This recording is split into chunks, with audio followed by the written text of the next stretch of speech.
Ya, Mas Diani, siang bersama saya Togi Sinaga. Pemirsa, Presiden Prabowo Subianto melantik 2.000 perwira remaja TNI dan Polri di halaman Istana Merdeka, Jakarta.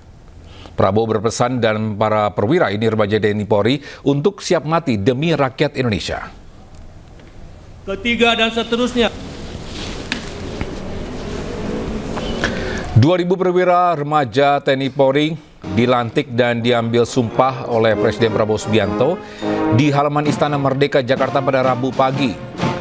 Mereka terdiri dari 827 perwira remaja dari Akademi Militer, 433 perwira remaja Akademi Angkatan Laut, 293 perwira remaja Akademi Angkatan Udara, dan 447 perwira remaja Akademi Kepolisian.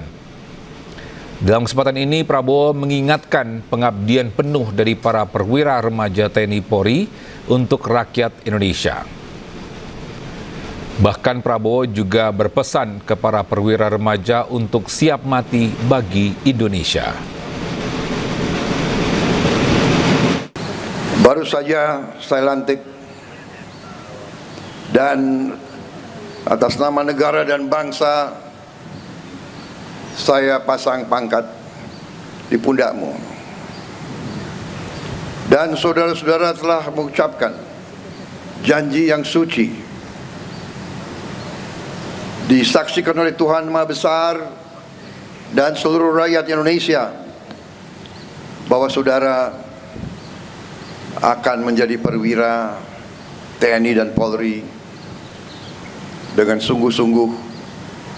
Saudara telah menyatakan rela berkorban jiwa dan raga untuk membela negara, bangsa, dan rakyat kita.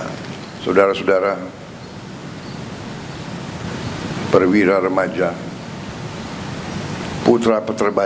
putra-putri terbaik bangsa, berdiri di hadapan saya sebagai presiden, sebagai panglima tertinggi. Saudara menyatakan siap mati untuk bangsa ini.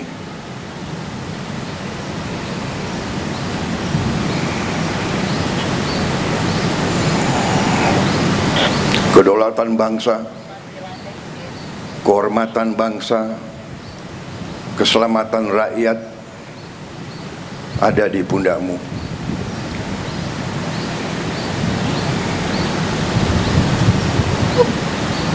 Diharapkan oleh rakyat,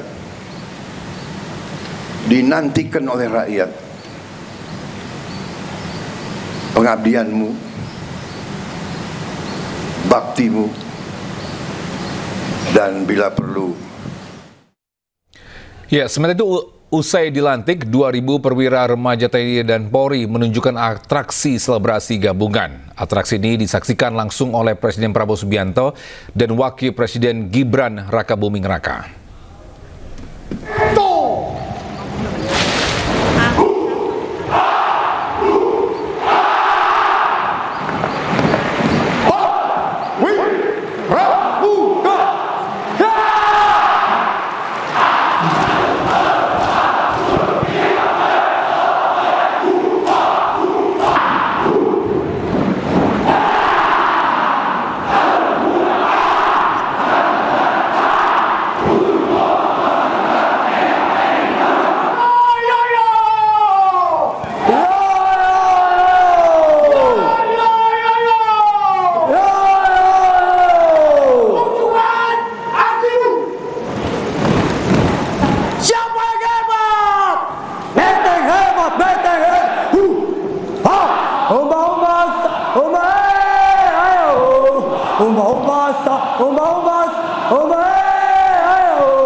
Papua, we are the highest. We are the best.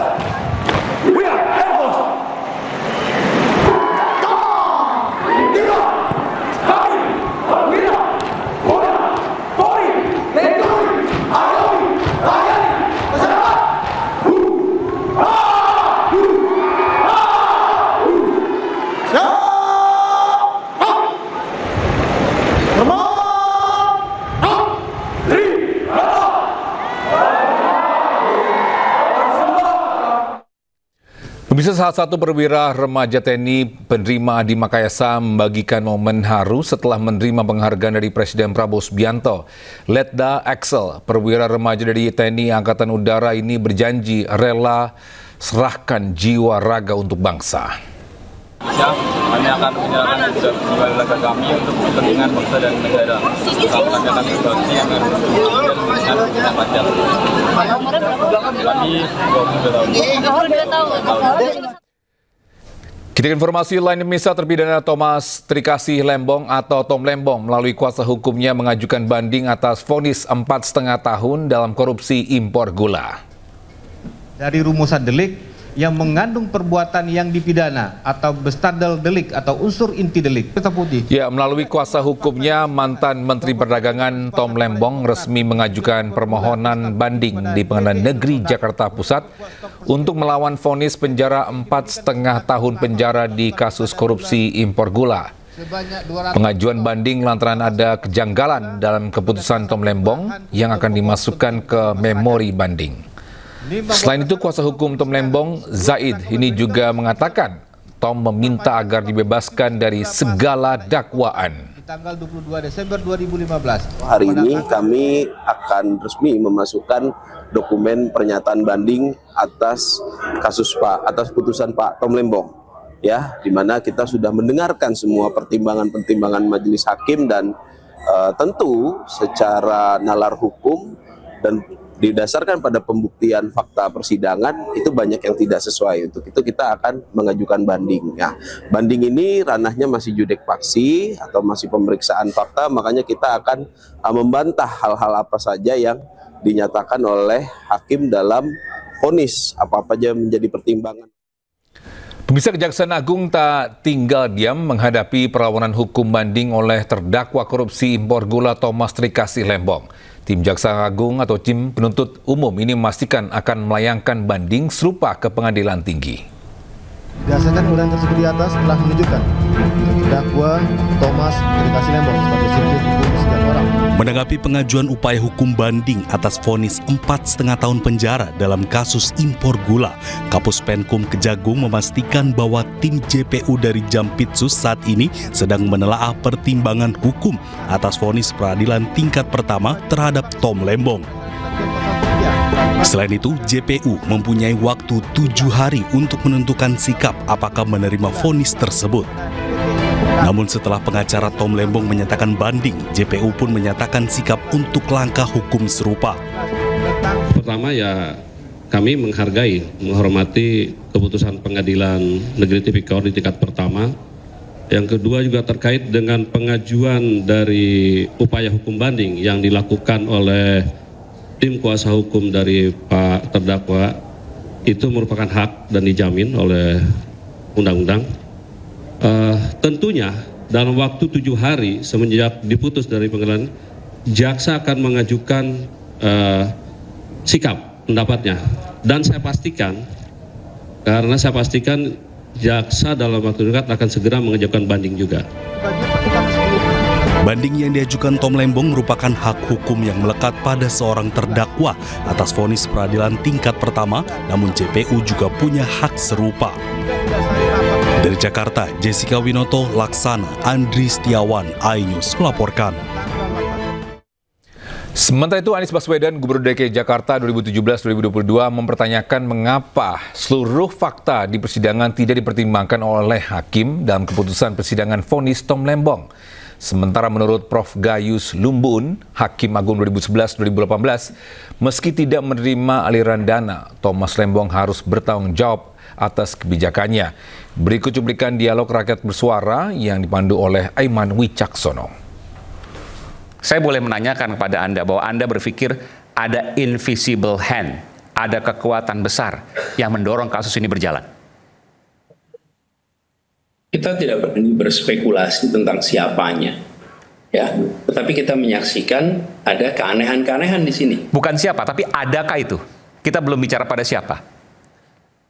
Kalau kita lihat peristiwa yang terjadi ya, Bung Aiman, bila memang ini semua mendasarkan kepada seluruh fakta yang disampaikan di persidangan, Mengapa seluruh fakta itu tidak dipertimbangkan ya oleh hakim? Kenapa ya hakim tidak mempertimbangkan itu semua? Seakan-akan dakwaan dan putusan itu seperti sama. Lalu buat apa 23 kali sidang? Sederhana sekali, bukan? Hakim Agung 2011-2018. Kalau disebutkan tadi apa yang sampaikan Mas Anies ya, dan kita semua juga sudah tahu, tidak ada mens rea, hakim menyatakan itu. Tidak ada niat jahat. Track record, rekam jejak bersih. Tidak ada Rp1 pun yang mengalir ke dalam dirinya. Dan kemudian hanya satu deliknya, menguntungkan pihak lain. Meskipun ada 6 mendak, tapi Tom Lembong yang seorang yang kemudian terjerat. Wajar ketika kemudian publik menyatakan bahwa ini janggal. Menurut Prof. Gayus bagaimana? Putusan itu adalah wilayah otoritas dari pengadilan. Dan putusannya harus dianggap benar. Itu negara hukum yang menyebutkan dengan asas putusan hakim harus dianggap benar. Okay. Itu asas dari res judicata pro veritate habetur. Itu kira-kira menganggap ya negara hukum harus begitu. Siapa yang akan mentaati hukum kalau tidak ada hukum diterapkan? Itu otoritas dari pengadilan. Tentu tidak bisa memuaskan semua orang. Tentu orang akan saling tunjuk-menunjuk. Kenapa dia tidak? Misalnya itu pertanyaan yang umum itu. Artinya hukum pidana itu memang tidak bisa dilakukan secara kelompok. Misalnya kelompok menteri ini ketika yang bersangkutan menjabat dengan kebijakan yang kenapa tidak dipersoalkan kalau tadi pertanyaannya. Tentu pada saatnya kalau memang itu dilakukan dan benar salah akan diadili. Dan jadi akan ada giliran menteri-menteri perdagangan yang lain? Bisa jadi kalau itu diungkapkan dan itu memang ada bukti. Ya, saya pikir itu jangan ketawa ya. Saya pikir nggak perlu ada yang lucu di sini. Tapi ini memang satu fakta bahwa setiap hakim mempunyai otoritas. Pengadilan punya otoritas. Setiap orang mempunyai pro dan kontra di hatinya dan kedekatan masing-masing. Itu wajar. Anda punya keyakinan bahwa pasti ini akan ada gilirannya? Saya melihat begitu. Saya melihat kalau memang ada perbuatan yang layak untuk disidangkan dan diadili dan dijatuhkan hukuman, pasti dilakukan. Meskipun kalau kita lihat rekam jejak, tidak pernah misalnya ada satu menteri yang kena, tapi kemudian ada kebijakan yang lain, menteri setelahnya atau sebelumnya juga terjerat. Undang-undangnya kan sama. Itu bukan kebijakan hukum yang dibuat untuk sebuah kepentingan. Undang-undang diberlakukan sebagai undang-undang sebagai bentuk legitimasi untuk orang memutuskan yang bernama hakim di pengadilan. Itu legitimasi negara hukum. Nah, lalu kok tidak ada legitimasi untuk suatu tindakan, apa yang mau diambil di negara hukum? Kalau bukan pengadilan. Tentu masing-masing orang berbeda-beda keinginannya.